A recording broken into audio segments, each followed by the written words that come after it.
Look, I've been there too. I got myself a bind and fly drone, and I thought that meant just taking it out of the box and flying it away straight away.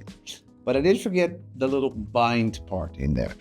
And when you get a bind and fly drone, connecting this stuff to this stuff, it's quite a challenge. I mean, you don't know where to start, you don't know how to use Betaflight, etc. But no worries, you've landed on this video, and I'm going to break it down step by step so you get this thing up in the air in no time.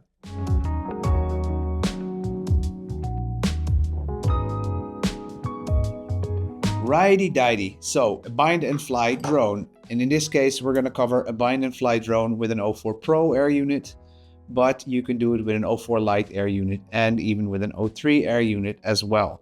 So this guide will stay relevant for you. And it's got a couple of steps. I'll break down each step. I put timestamps below so you can skip ahead to the step that you're stuck in and you don't have to watch me ramble through all the steps. Just go to the things that are useful for you and make sure that you can get your drone up in the air quick as possible. But with that out of the way, let's go into step one. And step one is to actually check whether or not your drone is connected properly. Normally, we have a couple of parts in this drone. We have, I'm just going to use this drone to show you. We have the VTX, or the video receiver, video transceiver. We have the flight controller, that's the one up here. And then we have the ESC, the electronic speed control, at the bottom. Now, the way this drone works is that the VTX is normally just meant to give you a video signal coming from the camera, whereas the flight controller arranges that the drone stays at a certain position, and it tells this motor to spin up and that one to slow down, and all these complex calculations. What's happening when you have an ELRS receiver is that only 4 cables run from the flight controller to the VTX, giving you a clear image signal. And the remaining signal for the movement inputs is being handled via a separate radio channel. In the case of our bind and fly drone with the DJI 04 and using this controller, what's going to happen is this controller is going to talk to this goggle, and then this goggle is going to send the whole shebang here, meaning that we need more cables running from the VTX to the flight controller. In this case, we need 6, I can't do that with one hand. We need 6 cables to run from the VTX to the flight controller. And I know there's some manufacturers that might make a mistake, or maybe you bought it secondhand from someone and you think it's ready to go, and then you figure out, gosh, Dan, I can't use it because I'm missing those cables. So what we're looking for is over here. That's a 6 cable pin running into the flight controller. Now this drone has a flight controller and ESC integrated into one board, whereas the other drone doesn't have that. But I'm going to need you to look around for a cable. Here's the twisted cable in there, and it's running from the VTX all the way to the flight controller. It needs to be 6 cables. If it's 6 cables, you're good to go. If it's 4 cables, you're going to have to grab a screw or an Allen wrench, open this thing up, buy a 6 cable variant, and plug it in yourself, or send it back to the manufacturer, or go sit in the corner and cry. I mean, I'll leave that up to you.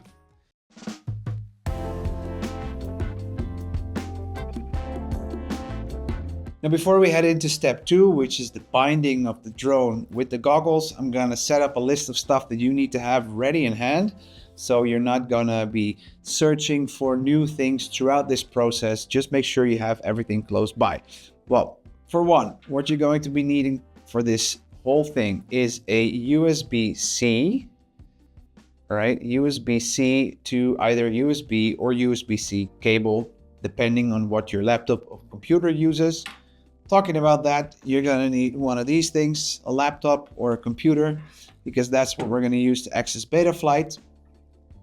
Now, in the case of some drones, like this little fella over here, it does not have a USB-C port on the drone itself, and it's going to require you to use some sort of weird ass finicky dongle. You've probably seen it in the box. It's there. This one uses a dongle that I have to install in this little port, this little finicky thing that goes in, and that terminates into a USB-C port, like so. Clickety click. In the case of this drone, which is nice, the USB-C port is directly on the flight controller, so I don't have to worry about that. Right, next thing you're gonna wanna have is, to the very least, a battery that fits your drone and that is decently charged, right? Doesn't have to be fully charged, but don't go ahead and take a drone or take the battery out of its package that has just been sent to you and it's a very low charge, maybe at storage charge, because even though the drone is plugged in, it's not flying, it's still using electricity because it's not getting that much electricity from the USB cable, and you risk literally permanently damaging your batteries. Now, how do I know? Well, let's just say I had a little experience with that. So make sure you have a battery suitable for your drone ready with at least half a charge.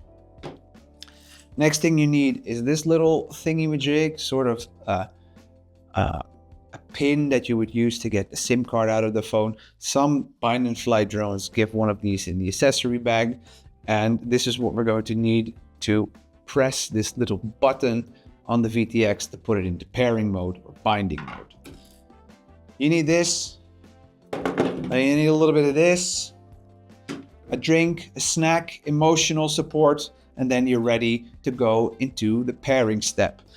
Right, I've already gone ahead in this step to turn on both of these devices and put them on your face and jump straight into the menu. Right, so it's already connected, but this is the only way I found out to make these things record. What you're gonna do is you put the goggles on your face and you're gonna go over to this menu on the left side.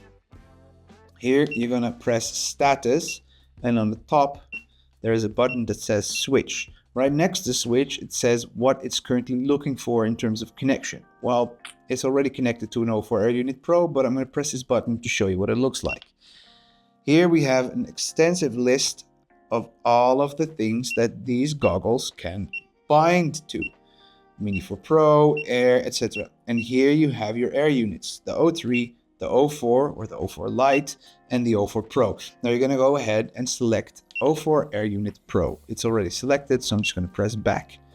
Now the goggles are searching for something to pair with. In your case. So in order to put it in pairing mode, you're going to press and hold the power button. Let me find it. Press and hold. And now it's looking for an 04 Air Unit Pro to connect with. And it's going to keep on beeping this annoying beep until it finds something. Well, here we're going to go. Over here on your drone, there is a red LED, right, indicating it's not paired. Now, if I press this little bind button right next to it, it's going to switch over to a blinking and then green. And it'll stop beeping, and now it's connected. To verify, put these things back on your face and see whether or not you get visuals from your drone. In this case, who's that handsome guy? Oh, look. Yeah, we are getting visuals. All sides looking clean. Oh yeah. Now you can see what I'm staring at when I'm talking to you. So now that that's sorted, we have a visual connection. Next thing, we're going to set up the protocol for the controller. Where is it? This guy. We're going to set up the protocol for this guy to talk to the flight controller inside the drone in the most efficient way. So we're going to pop open this menu. We're going to go to settings and we're going to go to control. And then here, this is what we want to work with. We want to set this protocol to S-Bus baud fast. So you have standard and S-Bus baud fast. This S-Bus baud fast is basically a faster way for the drone to talk to the VTX, a lower latency channel, which is going to be useful because when you're flying and suddenly something pops into your screen, you're going to be wanting to be able to dodge and not fly straight into things, and having less latency is good, right? So this one is going to be set to S-Bus baud fast. Other than that, you are already done with this step. So for now, I'm just going to put these away. You want to keep them on, but you're going to put them away. You don't really need to be looking through that thing anymore, but you do want to have this one ready. So let's go ahead and chuck this guy into Betaflight.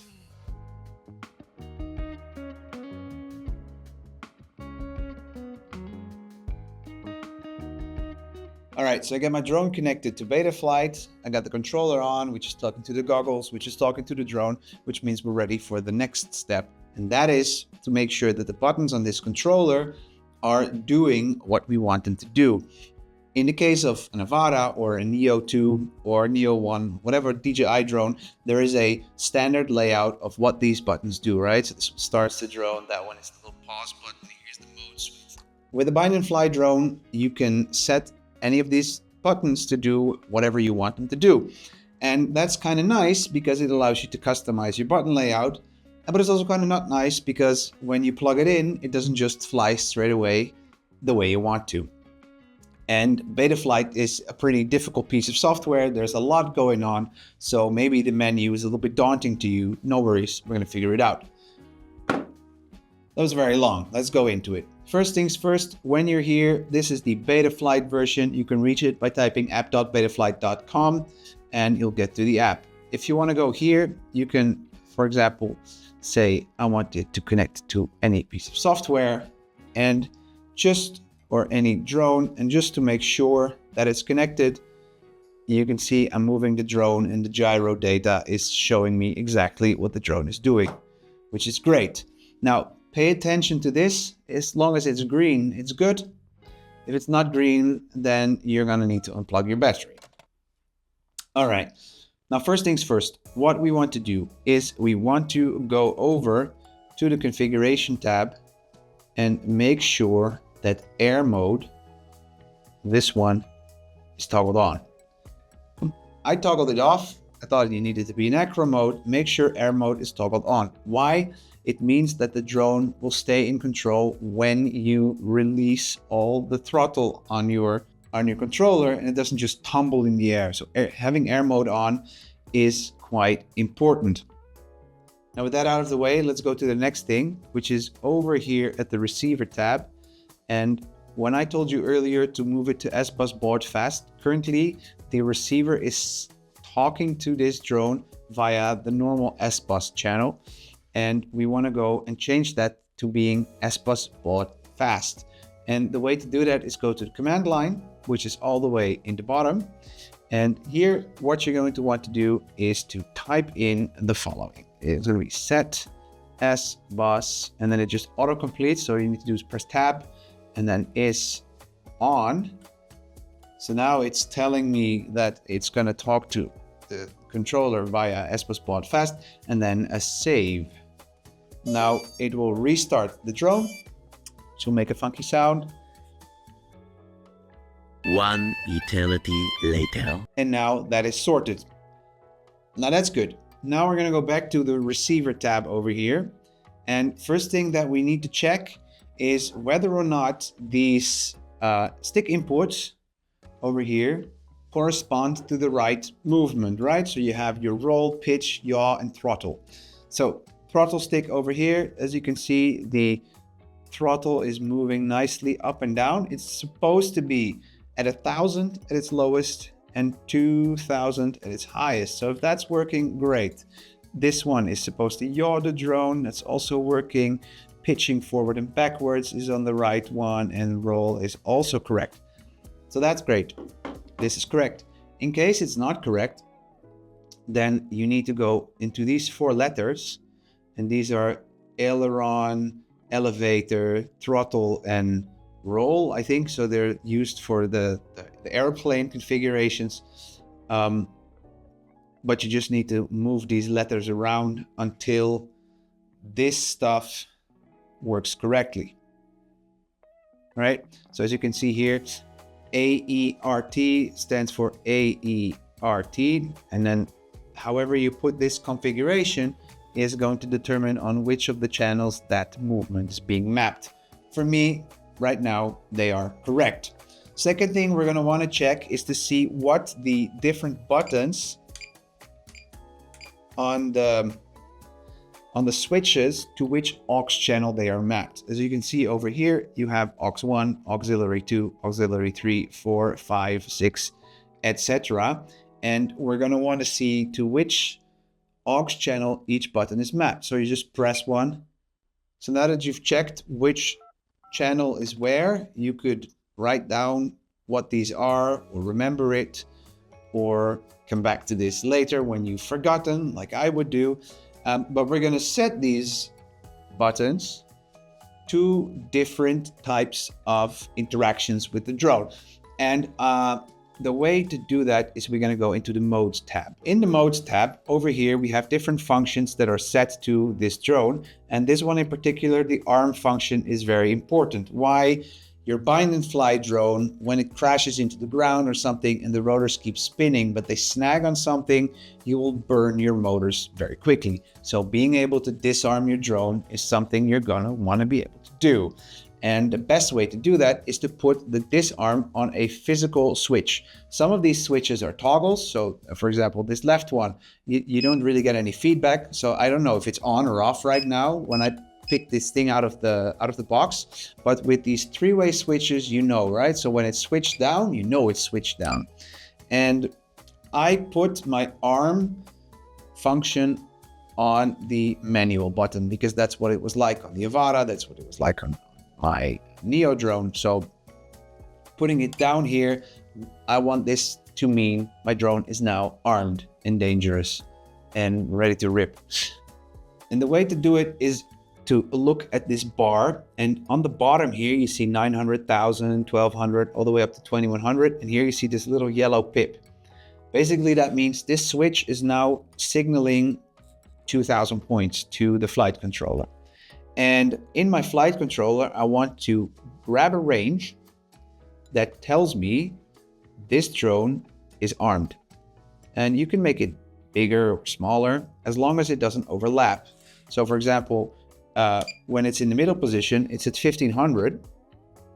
And this basically means my drone is now armed in the bottom position of the switch, but also in the middle position of the switch. And I don't want that. So what I want to do is I want it to be somewhere here so that only when it's in the bottom position does the yellow pip line up with the yellow line, so to speak, and does it enable the function. And in that case, what you want to do is you want to press save, right? So that you add a range here. And here it says disabled because the drone is now connected to Betaflight, so it doesn't actually arm, because that would mean the rotors would start spinning now and fuck the entire thing. I'm gonna beep that out. Right, next thing you can change is to set the drone to either angle or horizon mode.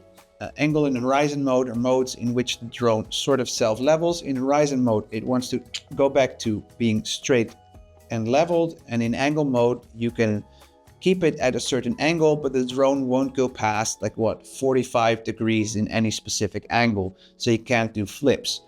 If neither angle or horizon mode are activated, it'll automatically go to air mode. But let's just, for the sake of you showing how this works, add the angle mode. So what I'm going to do is I'm going to add a range, and here I'm going to select aux2, which is the channel on this button. As you can see, you can test it. You can see me clicking this, and then that changes.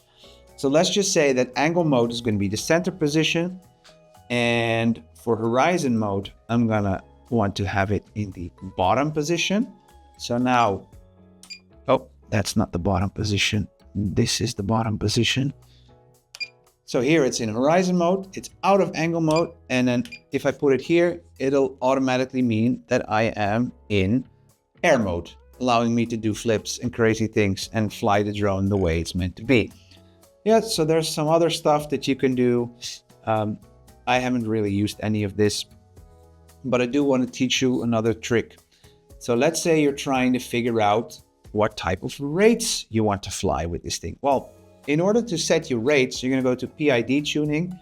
Don't really touch the PID profile settings, but go to rate profile. And here you can set your rates. So these are my actual rates, the one I talked about in the Vara video of setting up your stuff in manual mode. Here you can set your rates. Let's go over to the next step, and that is setting up the GPS. If you have a drone that comes with a GPS like this one, then you want to set up the GPS. Now the way to do it is first to go to the ports tab, and you need to know, mostly the manufacturers tell you that, but you need to know to which port on the flight controller the GPS is wired. So in my case, that is URT4, and you're going to want to set that then here underneath sensor input, set it to GPS, and then here you can do auto. When you look at this thing over here, the red thing, it indicates that the GPS is talking to the flight controller. So that means the GPS is at least configured in the right way. Now we're going to go over to the GPS tab. Over here, you'll see the GPS trying to find satellites. I'm sitting inside. When you first set up this stuff, when you're sitting inside, probably it will not find that much GPS satellites. So don't worry if it looks like it's not working. You're just going to need to be outside, and then it will contact to the GPS satellites. Here you're going to want to check GPS on. This used to be somewhere else, but now it's underneath the GPS tab. You're going to want to select the u-blox protocol. This is the best one to talk to satellites. Press the auto config, use Galileo. This will help you, like it says here. Also track Galileo satellite systems, giving you more satellites to choose from. And for the ground assistant type, put it on auto detect, because this will just try and find different types of satellite things that connect to. And if you just use auto detect, it can find all of them. Here, look, it's trying to find one satellite through the roof here. It's not working. Right. Anyway, after you're done with this, press save and reboot, and that should have your drone up in the air. Now I'm going to disconnect it because my battery is running really, really low. And I now pronounce you husband and wife. You may now kiss the... I'm sorry. Well, with that out of the way, your drones are now bound in holy matrimony, and you can go out there and fly your drone to your heart's content. Make sure that you get familiar with that disarm button, because you really don't want to fry up your engines or your motors, they would call it. And if you've liked this video, consider subscribing to my channel. It'll help me out a lot with the algorithm, and it helped me grow my channel. And even better, you get to watch more cool videos that come out in the future. For now, my name is Ori, and if you want to stick around, click on this video and go ahead and watch it. I'll see you next time. Bye.